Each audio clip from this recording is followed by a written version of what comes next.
A este día lunes 28 de agosto, gracias por acompañarnos a esta hora de la mañana. Hacemos agenda económica en vivo, son las 8:02 y damos inicio así a una nueva semana de informaciones en materia económica de los mercados también.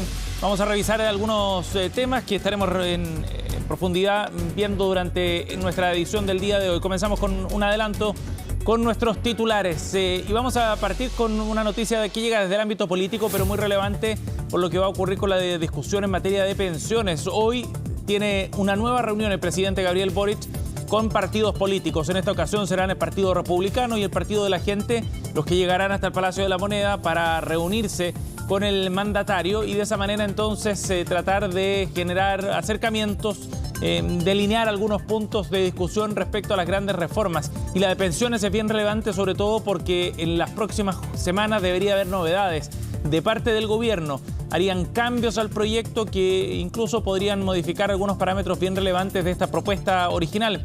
Por ejemplo, sobre cómo distribuir el 6% de cotización adicional.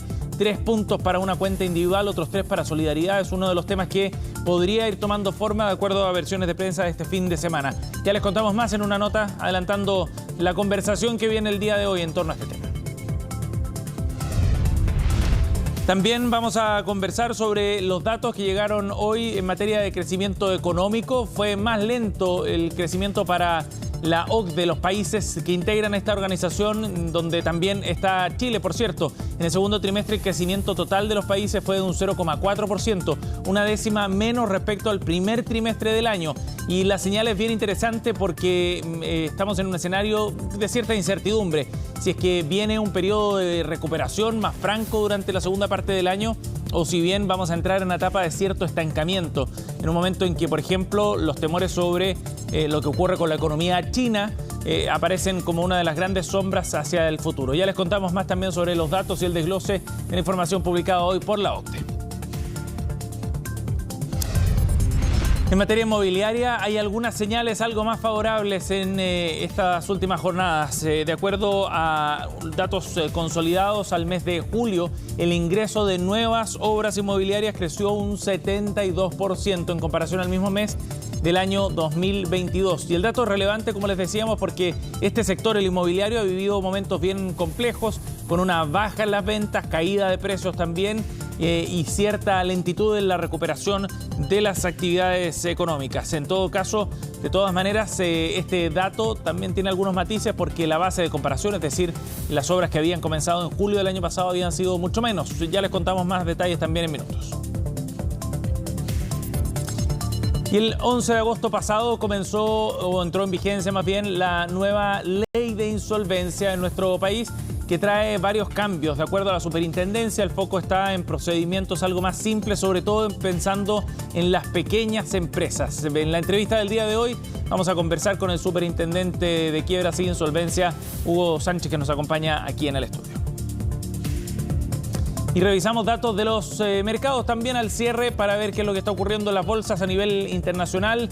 Vamos de inmediato a ver lo que ha ocurrido en las bolsas de Europa primero, donde el índice ponderado, el Eurostoxx, marca un crecimiento de 0,68% en la jornada de hoy, en el inicio de la semana, extendiendo así las ganancias que habían registrado también en la semana anterior, mientras que en Londres el alza es mucho menor, 0,07% de crecimiento para la plaza británica. En Asia, en tanto, ya cerraron las bolsas, fuertes repuntes para la bolsa de Japón, por ejemplo, que subió 1,73%, o la de Hong Kong, que subió 0,97%, extendiendo también las ganancias. En el caso del Nikkei hubo un cierre positivo de 0,55% en el acumulado de la semana anterior y partimos con el pie derecho, al menos en los mercados internacionales.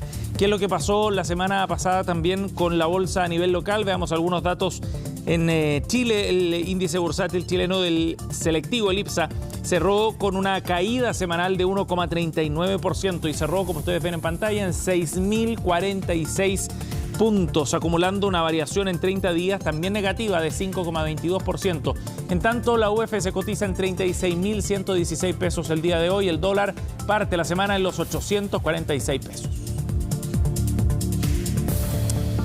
Bien, 8:07. Vamos de inmediato a ver entonces un adelanto de cómo está el escenario político en la previa de las reuniones que hoy día va a sostener el presidente Gabriel Boric con el Partido Republicano y también con el Partido de la Gente. Recordemos que está en una ronda de conversaciones directas encabezadas por el presidente con las directivas de los principales partidos y va acercándose ya al cierre de este proceso de diálogos que debería redundar luego o repercutir en las conversaciones que están en el Congreso en torno a la reforma de pensiones, por ejemplo. En las próximas semanas se esperan los cambios de parte del gobierno al proyecto para ver si es que hay piso político y avanzar con esta iniciativa. Francisca Cárdenas nos cuenta. Dialogar hasta llegar a un acuerdo lo más amplio posible sigue siendo uno de los principales objetivos de La Moneda para sacar adelante una de las iniciativas estructurales del programa de gobierno, la reforma de pensiones. Para eso, el presidente Gabriel Boric citó para este lunes a representantes del Partido Republicano. La gente no está dispuesta a aceptar alzas de impuestos, ni tampoco que les quiten parte de su 6% de los ahorros previsionales. Para el éxito entonces de estas conversaciones, el gobierno debe escuchar, debe ceder. Nosotros no vamos a entregar el 6% a un ente estatal, ni mucho menos a reparto, porque tenemos argumentos técnicos que sustentan nuestra postura y que es mejor para las personas. Podemos conversar distintas alternativas para mejorar la PGU y otros mecanismos de solidaridad que tienen que hacerse y que hoy día existen. Y es que como se distribuirá el 6% de cotización adicional sigue siendo el punto de división. Es por eso que el mandatario, tras reunirse con Chile Vamos, este viernes se reunió con otros sectores políticos como una forma de tender puentes hacia el centro. Bueno, el gobierno ha cedido bastante, ¿no? Nuestro objetivo es que podamos tener acuerdo en que tenemos que garantizar libertad de elección, que hoy día no existe, en mejorar las pensiones ahora y no solamente las del futuro, y en tercer lugar, reconocer no solo las trayectorias de cotización, sino que también aquellas personas que, producto de salirse del mundo laboral formal y dedicarse a otras funciones, perdieron y fueron castigadas al momento de jubilar, como las mujeres. El ADC proponen repartir un 3% a las cuentas individuales y el otro 3% a solidaridad, mientras que en Demócratas pretenden que un 4,2% vaya a cuentas individuales y el resto a un seguro de longevidad. Y si llevamos todos estos recursos finalmente a capitalización individual, esto no va a ocurrir para los actuales jubilados del aumento de las pensiones. Y cada vez que nosotros le echemos mano al 6% adicional de los empleadores que justamente van al seguro social, eso es querer fortalecer un sistema que fracasó. Y le hago un llamado a la derecha a que no ponga trabas, a que no ponga impedimento, a que no les busque sacar algún tipo de provecho político a un tema que es tan necesario, tan urgente para cientos de miles de adultos mayores en nuestro país que hoy día tienen pensiones miserables. La Moneda proponía que todo fuera un fondo colectivo, pero para poder aprobar la reforma, las indicaciones buscarán que un 4% vaya a un seguro social y un 2% a las cuentas individuales, o incluso se podría ceder aún más. Desde ya le adelantamos al presidente Gabriel Boric que el Partido de la Gente no está disponible a concurrir con sus votos para aprobar una reforma que implique repartir el 6% adicional en un 4-2, porque finalmente lo que se debe fortalecer acá es la solidaridad a través de la PGU. Se ha dado cuenta el Ejecutivo que todo lo que pretenda impulsar hoy día no tiene las mayorías para hacerlo en el Congreso. Por lo tanto, se ha visto obligado a generar estas instancias de diálogo, lo cual enriquece lo que finalmente pretendamos cambiar. La iniciativa necesitará 78 votos para ser aprobada en la Cámara de Diputados. Luego el Senado. ¿Será otro desafío para el gobierno? Bien, ya veíamos, la pista política no está tan fácil para la reforma de pensiones y este fue uno de los temas que ayer también se conversó en el programa Tolerancia Cero aquí en CNN Chile, donde estuvo presente el exministro de Hacienda Ignacio Briones, con una mirada bien crítica sobre cómo está funcionando el sistema político hoy día. Asegura que hay grandes obstáculos desde ese punto de vista para tratar de avanzar en acuerdos y abordaba la discusión en materia previsional, recordando también lo que había ocurrido en el gobierno anterior del presidente Piñera cuando él fue ministro de Hacienda. Esto fue lo que planteó al respecto Ignacio Briones. Pucha, me encantaría decir que la probabilidad es alta, pero yo creo que no, yo creo que es baja, por lo que hablábamos al principio de este programa, porque la política está bloqueada. Y está lo que hace mucho. Porque es como dijo usted que le hicieron lo mismo, no le vamos a aprobar nada a Piñera, ahora no le vamos a aprobar nada a Boric. Es que ese es parte del problema, si ese es parte del problema, es como con las acusaciones constitucionales, la tuya y dos más. Estamos bloqueados, estamos polarizados en el Congreso, no así en la sociedad. Y cuesta encontrar estos caminos de acuerdo. ¿Ah? Entonces, ojalá que se entienda que acá pasó algo que se llama PGU, que busquemos formas de solidaridad que no tienen por qué ser equivalente al reparto, ojo, porque aquí muchas veces en la discusión pública se confunde todo. Solidaridad tiene que ver con transferencias a personas de una misma generación y también transferencias a personas de otra generación que ya están jubiladas o prontas a jubilar. Al menos yo creo que la parte de solidaridad a la generación que ya jubiló, que está pronta a jubilar, se hace a través de la PGU. Bien, ahí una de las definiciones entonces del ex candidato presidencial de Evópoli, quien también abordó la discusión en materia tributaria. Este proceso que está recién comenzando en la etapa de la denominada pacto fiscal, bueno, contempla también aumentos de impuestos, es lo que ha planteado el gobierno, al menos en la discusión que quedará pendiente para el próximo año. De todas maneras, Ignacio Briones planteaba que era necesario reenfocar la discusión hacia otros aspectos en materia tributaria. Yo creo que está difícil y sin duda si se llega a puerto va a ser un tipo distinto de pacto fiscal, naturalmente de la reforma tributaria rechazada, que la verdad perdió la oportunidad de ser un pacto y se fue en una reforma más. Pero yo veo que hay algunas coincidencias. El gobierno en su reforma rechazada esperaba recaudar 2,8 puntos del producto. De esos, más de la mitad, 1,6 puntos, venían de la agenda anti-evasión y anti-elusión. Sí. Yo creo que en la agenda anti-evasión hay pleno consenso. Y hoy día recaudar ese 1,6 puntos es algo que yo creo que todo el mundo estaría dispuesto a avanzar. ¿Qué es lo que yo creo que es factible? Y ojalá algo sí se pueda recoger. No subir impuestos a la renta, no ampliar la base, no ampliar las tasas de día, porque, digámoslo con claridad, nadie lo va a querer aportar. Pero tú sí puedes dejar atado un instrumento que vaya subiendo poquito a poquito en el tiempo, conforme el país vaya creciendo y los ingresos de las personas vayan subiendo. Entonces, digamos, cerremos esta brecha no en un año, tampoco en 2, cerrámosla en 20. Bien, vamos a ir a otro tema para hablar de la economía a nivel global y de cómo va la marcha durante este 2023. Algo incierto hasta ahora. Datos de la OCDE reflejan precisamente una velocidad de crecimiento bastante más lenta. Después del proceso de recuperación post-pandemia, este 2023 ha ido con una velocidad bastante menor y el crecimiento acumulado de los países integrantes de esta organización llegó al 0,4% en total, en el promedio, mientras que en el primer trimestre había sido de un 0,5%. Es parte de lo que revela este informe publicado hoy por parte de la OCDE. En este sentido, el proceso de recuperación económica ha ido perdiendo fuerza después de buenos años de rebote del año 2022 en particular. Lo que amplía, de acuerdo a lo que dice el informe, el constante patrón de crecimiento moderado que se observa desde el primer trimestre del año 2022, es lo que dice la organización en su informe. Hay casos bien disímiles en todo caso, hay países a los que les ha ido bastante mejor respecto a lo que habíamos visto en el primer trimestre. En el caso de Estados Unidos, un crecimiento de un 0,6%, por ejemplo, pero hay otros países donde los datos son derechamente negativos. En Italia, por ejemplo, una caída de 0,3%, mientras que Alemania entró en recesión técnica durante los 2 trimestres anteriores. En contraste, destacan los crecimientos de Irlanda de un 3,3%, acá en la zona de Costa Rica de un 1,3%. Recordemos que Chile estuvo en terreno negativo en el mismo periodo. De todas maneras, sin profundizar demasiado en el punto, sigue siendo un escenario incierto el del crecimiento global y esta es una señal de alerta también de lo que está en juego en los próximos trimestres, en un contexto donde la recuperación china ha sido bastante más lenta también de lo esperado. Hay una ralentización en el gigante asiático que puede generar problemas y donde la inflación, ya lo dijo Jerome Powell este fin de semana, el presidente del Banco Central de los Estados Unidos, sigue siendo un duro dolor de cabeza, lo que alienta la posibilidad de que se sigan subiendo las tasas y con eso se siga poniendo un freno a la marcha de la economía a nivel global.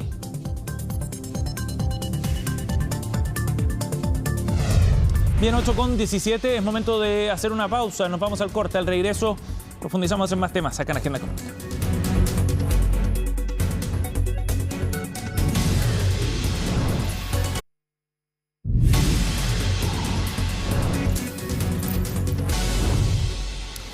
Bien, ya estamos de vuelta aquí en Agenda Económica para profundizar en un cambio bien importante que se produjo el pasado 11 de agosto cuando entró en vigencia la nueva ley de insolvencia en nuestro país.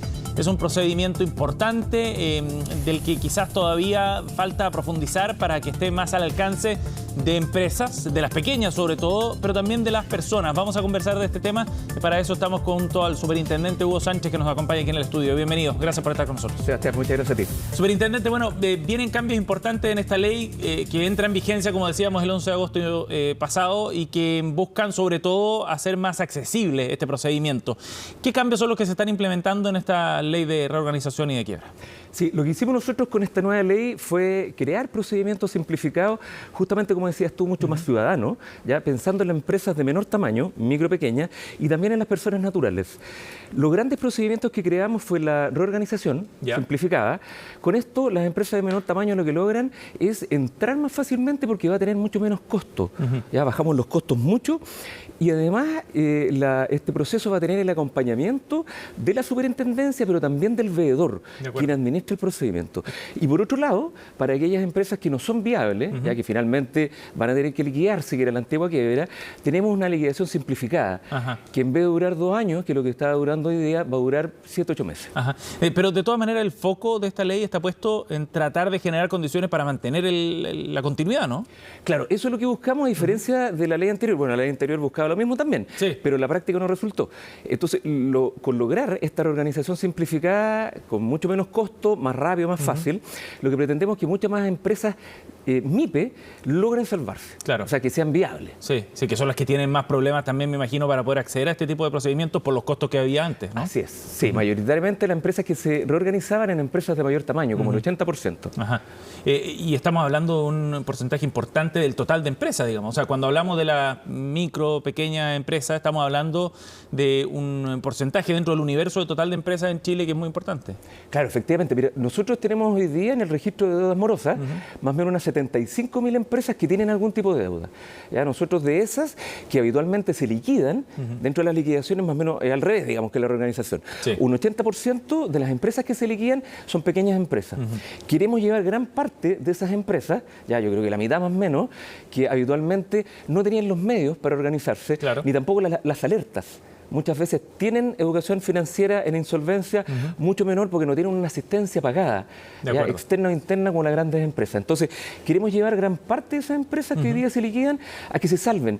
¿Por qué? Porque el ser viable y el no liquidarse y reorganizarse permite que esas empresas, primero, no se pierdan empleo. ¿Ya? Segundo, también que no arrastren a otras empresas, porque al caer en insolvencia, muchos proveedores que tienen atrás caen en insolvencia también. Hay toda una cadena, digamos. Justamente, salvar esa cadena. Sí, de acuerdo. Ahora, hablemos del detalle de este procedimiento. ¿Cómo se puede desarrollar el proceso para mantenerse en pie, digamos, por parte de esta pequeña y mediana empresa?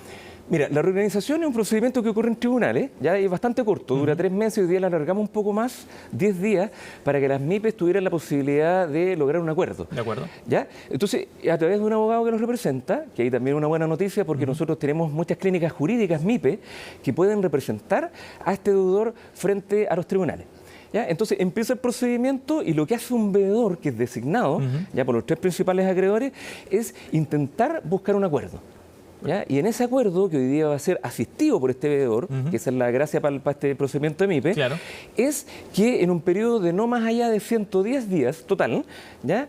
Se puedan poner de acuerdo en tener mayor cantidad de cuotas, menores tasas de interés, periodos de gracia, o sea, mucho mejores condiciones que permitan bajar la carga financiera de esa empresa de menor tamaño, no sé, un 90% a un 50%. Es harto. Harto.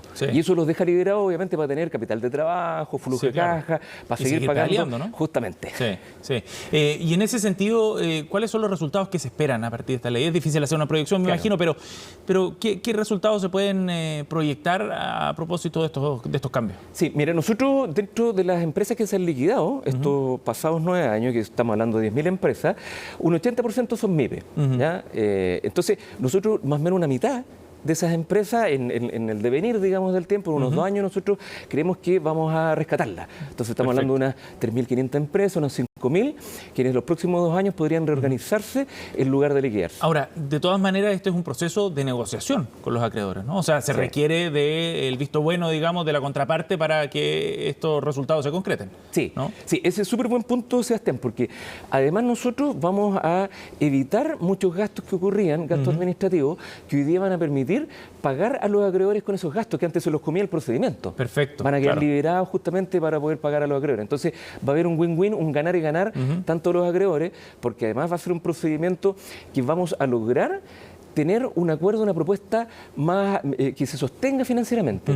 Antes la mitad de las pymes, o sea, si ya eran pocas las que se organizaban, la mitad de esas pocas que se organizaban fallaban porque el acuerdo no se sostenía financieramente. Claro. Entonces, con el apoyo de la superintendencia, sobre todo del veedor, ahora nosotros creemos que vamos a lograr un éxito cercano al 100%. ¿Y qué incentivos tiene la persona o la empresa que es la deudora, digamos? Claro. O sea, la que a quién le deben el dinero. ¿Qué incentivos tiene? Claro. El incentivo, primero, es seguir siendo viable. ¿Ya? Segundo, bajar la carga financiera. Tercero, tener a los acreedores contentos, porque hoy día en la reorganización los acreedores más o menos recuperan un 74%. Frente a la liquidación, de irse a la liquidación, que recuperan, mira, entre un 5% y un 22%. De acuerdo. Hay un incentivo bien claro. Hay un incentivo bastante claro. Superintendente, ¿y esto de qué manera impacta también a las personas que pueden optar a un proceso para acogerse a este proceso de reorganización? Mira, buenísimo, porque nosotros, además que tenemos esta liquidación, que va a ser para MIPES, también va a ser para personas. Entonces también esta liquidación, que hoy día dura 2 años, y por lo tanto la persona y la empresa de menor tamaño se demoraba 2 años en salir de los registros de deuda. ¿Ya? Entonces estaba ahí con el calvario de que no les daban crédito, los desbancarizaban. Sí, claro. Entonces hoy día, con el nuevo procedimiento, en 5 o 7 meses, va a poder de alguna manera limpiar los papeles económicos, ¿ya? Salir de los registros de deuda y reinsertarse en la economía. Yo creo que son uno de los factores principales. Y lo otro es que nuestra renegociación de persona deudora, que sí se lleva en la superintendencia, es administrativo, gratuito, no necesita abogado, porque la superintendencia coloca a sus abogados y sus contadores. Tiene también una serie de ventajas. Por ejemplo, aquellos que emitían boletas de honorario, que eran considerados empresas por la ley anterior, tenían que reorganizarse o liquidarse como empresa, con un costo, con una demora mucho mayor. Con un mayor costo, mayor demora. Hoy día lo van a poder hacer con la superintendencia, renegociarse en 3 meses y un procedimiento gratuito. ¿Y qué tipo de deudas son las que se pueden renegociar en este procedimiento en el caso de las personas en particular? Ya, esa es muy buena pregunta, porque en general yo te diría que todas las deudas, ya por ejemplo las tributarias, habitualmente las MIPES, ¿cierto? Personas también, pero sobre todo las MIPES tienen deudas tributarias, deudas financieras con acreedores, proveedores, etcétera. Yo diría que una de las pocas deudas ya que no se pueden renegociar, y lo dice la nueva ley, son aquellos que provienen, por ejemplo, de crédito alimentario, pensión alimenticia. Perfecto. ¿Ya? También los que provienen de deudas, multas, sanciones por delitos. Que eso obviamente es como extraño irlos a descargar, ¿cierto? Y a renovar en un procedimiento de insolvencia. Y el otro, que nos han preguntado mucho también, son los créditos con aval del Estado. Ya ahí eso se ha cortado en la Corte Suprema, hay muchas sentencias que dicen que existe una ley especial, que es la 20.027, que define condiciones especiales para que los estudiantes universitarios, ex estudiantes, digamos, puedan pagar en mejores condiciones. Ahora, lo más habitual en el caso de las personas, por ejemplo, es que hay un problema para pagar una tarjeta de crédito, se pide un crédito de consumo, se trata de reorganizar, la bicicleta se tranca de repente por razones determinadas, otro crédito de consumo, ese tipo de deuda sí es sujeto de una reorganización. Esas, efectivamente, de hecho nosotros lo que hemos encontrado mucho en los procedimientos de los últimos 9 años es que están asociados a tarjetas de crédito y tarjetas de crédito que están asociadas a consumo. De acuerdo. O sea, la gente está gastando en consumir, está usando la tarjeta de crédito en consumir. Entonces, tarjeta de crédito bancaria con retail, copan gran parte de la deuda que tienen las personas. Perfecto. Superintendente, respecto al balance de este año 2023, en un contexto económico difícil, ¿no? Donde la economía chilena va lento, eso va repercutiendo en cifras de empleo, etcétera, se vio un crecimiento también de la renegociación, sobre todo por parte de personas, casi 600 empresas en quiebra también durante el primer. ¿Cómo han visto esa evolución en términos de la comparación con el año 2022, por ejemplo? Claro. Mira, lo que pasó, Sebastián, es que hasta el 2019 todos los procedimientos crecían mucho, 30, 50%. Cuando llegamos a pandemia, cayeron incluso eso, digamos, un 30, 40% cayeron las liquidaciones de empresas, de personas y la renegociación. Recién estamos viendo un repunte en las liquidaciones de empresas, un 15% comparativamente el primer semestre con respecto al primer semestre del 2022. Pero aún estamos bien lejos de lo que sucedía prepandemia. La buena noticia es que las renegociaciones han crecido a un 237%. ¿Y es una buena noticia? Es una buena noticia, porque con eso las personas están de alguna manera haciendo frente a las deudas, yendo a pagar a los acreedores, ya son buenos pagadores, y por último, bajando su carga financiera y teniendo un alivio. O sea, es mejor escenario que una quiebra, digamos. Absolutamente, porque en una quiebra las personas pierden los bienes. El departamento, el auto, víveres, lo que sea. Ahora, ¿qué se prevé de la mano de un proceso económico lento de aquí a fin de año, por ejemplo? O sea, ¿cómo estos indicadores nos muestran qué es lo que está pasando en la economía, en definitiva? Claro. Mira, yo creo que está relativamente ligado, obviamente, con los efectos económicos, ya porque durante la pandemia, como se pagó con los IFE, ¿cierto?, con los retiros del 10%, ahora se está viendo esa incapacidad en algún grupo de personas y empresas de no poder pagar sus deudas. ¿Ya? Ha ido creciendo lentamente porque también los procedimientos de insolvencia, la liquidación y la reorganización no es la primera alternativa que toman las personas y las empresas. Habitualmente van con los propios acreedores a repactar, a refinanciar. Entonces tampoco esperamos un crecimiento muy desatado, muy grande. ¿Ya? Nosotros creemos que va a seguir creciendo hasta más o menos mediados del año que viene y después yo creo que se va a estabilizar. Lo que sí va a crecer por la nueva ley. Como los procedimientos son simplificados, son rápidos, son más económicos, yo creo que va a generar más interés. Por el uso de la herramienta. Justamente. Superintendente, gracias por haber venido al estudio de CNN. Muchas gracias a ti por la invitación. 8:31, cerramos Agenda Económica. Gracias por acompañarnos. Pronto comenzamos Noticias Express.